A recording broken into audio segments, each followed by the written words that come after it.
She didn't scream. She didn't cry.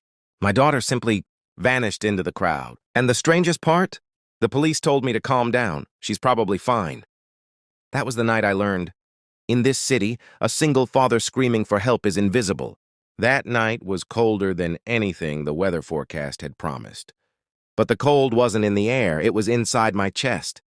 My name is Arman, a 30-year-old single father, living in a city so loud that no one. Here's a breaking heart. For 3 years, it had been just me and my daughter, Zoya. She was 6, small, soft-spoken, and brave in ways children shouldn't have to be. I raised her alone, working double shifts at a mechanic garage while taking online classes at night. Life wasn't perfect, but every morning when she hugged me with her tiny arms, the world felt manageable, until the night it didn't.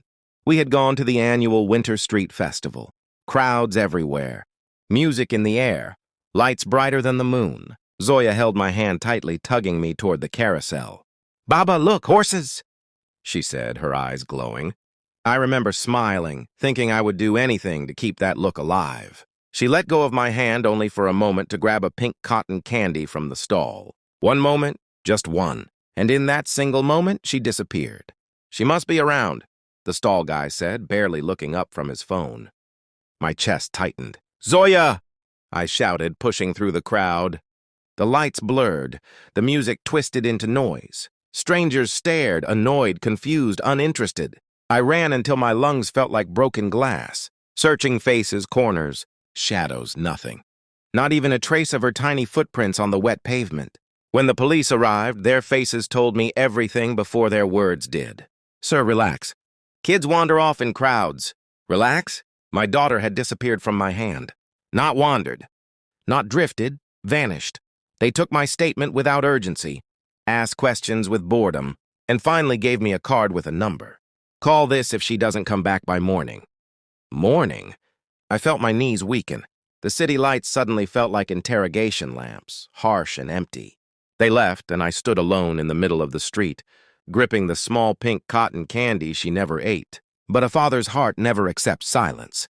I started searching on my own, alleys, parks, subway entrances, nothing. Every mother walking. Her child home felt like a knife, turning inside me.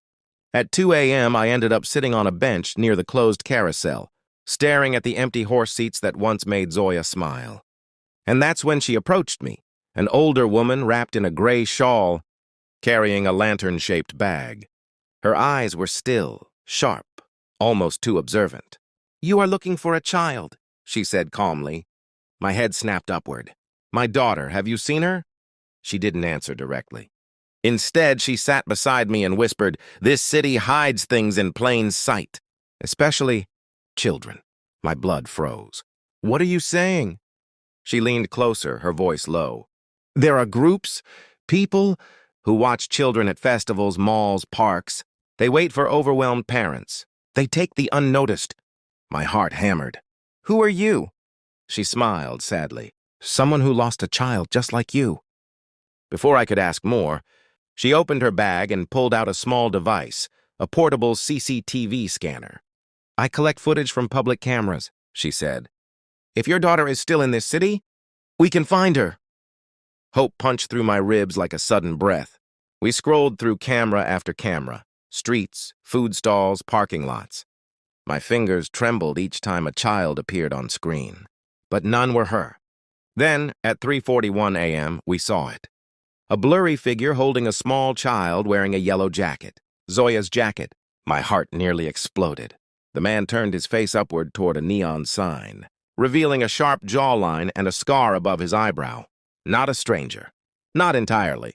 I had seen him before, working across the street from my garage, delivering packages. Quiet, average, forgettable. Until now. The woman paused the footage and pointed at the background. "That alley leads to the old industrial area.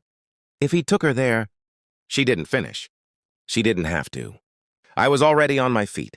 But when I turned to thank her, she stopped me with a warning. "Listen carefully," she said. "Once you go after these people, there is no police, no help, no turning back. It's you. Against them. I didn't care. I would burn the whole city down before letting anyone touch my daughter." I sprinted toward the industrial district, heart crashing in my chest. Each street felt darker, narrower, more dangerous. My phone battery was dying, my breath uneven, my legs aching, but none of it mattered. Fathers don't get tired. Fathers don't stop. Fathers don't break, not when their child is out there in the cold. And just when I turned the final corner onto the abandoned factories, I saw it. A dim yellow light flickering inside a warehouse, and the shadow of a small girl sitting on the floor. My daughter. Or was it? I took one step forward, and suddenly someone grabbed my shoulder from behind. For a moment, I couldn't breathe. The hand gripping my shoulder felt like a clamp of iron, pulling me backward into a darkness I wasn't ready for. I spun around with all the strength in my body, ready to fight. But it wasn't the kidnapper. It was the old woman again. The one with the gray shawl and the lantern-shaped bag. Her face was pale, her breathing heavy as if she had been running after me. "You can't rush in," she whispered urgently. "They'll move her the moment they sense danger." My pulse throbbed in my ears. "She's inside. I saw her. I'm not waiting." But the woman shook her head firmly. "If you go alone, you'll die. And she'll vanish forever." Her words stabbed into my panic, slowing it just enough for her to pull out a small tracking device. She pointed to a blinking red dot inside the warehouse. "This is their main hideout. There are at least 3 men in there. 1 at the door, 2 inside. They're professionals." A tremor of fear ran through my chest, but the thought of Zoya's frightened little face crushed it instantly. "Tell me how to get in," I said through clenched teeth. She hesitated, then drew a rough map on the dusty ground with her finger. "There's a broken side window behind the warehouse. Small space. But you're thin, you can slip in. Move quietly, no noise. They listen for footsteps." I nodded sharply, adrenaline flooding every nerve. "What about you?" Her eyes softened.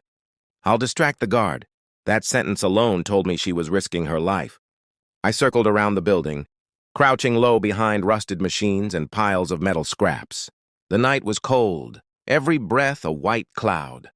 The warehouse loomed like a beast, its walls cracked and graffiti-covered. The yellow light inside flickered as if someone was walking in front of it. When I found the broken window, it was barely wide enough for me to fit. I sucked in my stomach, pushed through carefully, and dropped inside, landing quietly on dusty concrete. The air smelled of oil, cigarettes, and fear. The first thing I heard was a soft sob. My heart lurched. Zoya, my baby.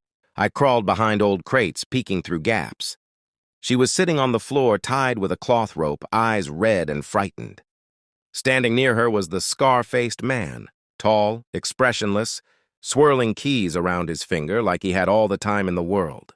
"The buyer is late," he muttered to another man leaning against a metal drum. The second man shrugged. "He'll come. They always come." My blood ran hot with rage.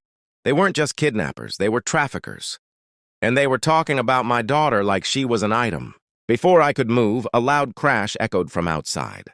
The guard shouted, "Who's there?" The scar-faced man stiffened. "Check it!" That was the woman's distraction. She was keeping her word. The guard stormed out, slamming the metal door behind him. Only 2 men left. I moved like a shadow, inching closer, gripping a long metal rod I found on the floor. Then the scar-faced man crouched down in front of Zoya, lifting her chin with his finger. "Such a quiet child," he said, almost admiringly. Zoya whimpered. "Baba." The word hit me like lightning. He froze. "What did you say?" She repeated, voice trembling. "My Baba is coming." His eyebrows lowered. "Your father? He won't find you." "Wrong. So wrong." I stood up from behind the crates. "I already did." Both men jerked their heads toward me. For a second, no one moved. Then everything exploded. The man near the metal drum lunged at me, but I swung the rod with all my strength, striking his forearm. He screamed, dropping his knife. The scar-faced man shoved Zoya aside and charged. I dodged, but he was strong, stronger than I expected. We crashed into the crates, the impact, knocking the breath out of me. He punched me in the stomach, then aimed for my face. But I blocked it with the rod, barely. My arms shook, pain shooting upward. "You should have stayed home, father," he snarled. "And you should have left my daughter alone," I growled back. We wrestled, metal scraping, breath-ragged feet shuffling across the dusty floor. He grabbed the rod and twisted it, smashing it out of my hands. Before he could strike me, a small voice screamed, "Stop!" Zoya, my brave girl, had thrown herself between us, arms open. The sight fired something inside me. Fathers do not lose. Not tonight. With a burst of strength, I tackled him from the side, slamming his head against a crate. He collapsed, stunned. The other man tried to crawl for his knife, but I kicked it away and pinned him down. Suddenly, the door burst open. The guard ran inside. But behind him was the woman, holding a heavy iron wrench. She struck the guard on the shoulder, knocking him off balance. I rushed forward and punched him across the jaw, sending him crashing to the floor. Silence, just heavy breathing. 3 unconscious men, 1 terrified child, 1 exhausted father, and an old woman who had saved us both. I rushed to Zoya, untied her, lifted her into my arms. She clung to my neck, sobbing. "Baba, I knew you'd come." I kissed her forehead, whispering, "I will always come for you, always." The woman placed a gentle hand on my arm. "Take her, go, before the buyer or anyone else arrives." I nodded, tears burning my eyes. "I can't thank you enough," she smiled sadly. "Just promise me you'll keep her safe. Better than I kept mine." We escaped through the broken window, disappearing into the cold night as distant sirens finally approached the area, too late as always. But it didn't matter, because in a city that never cared, a single father fought back, and won.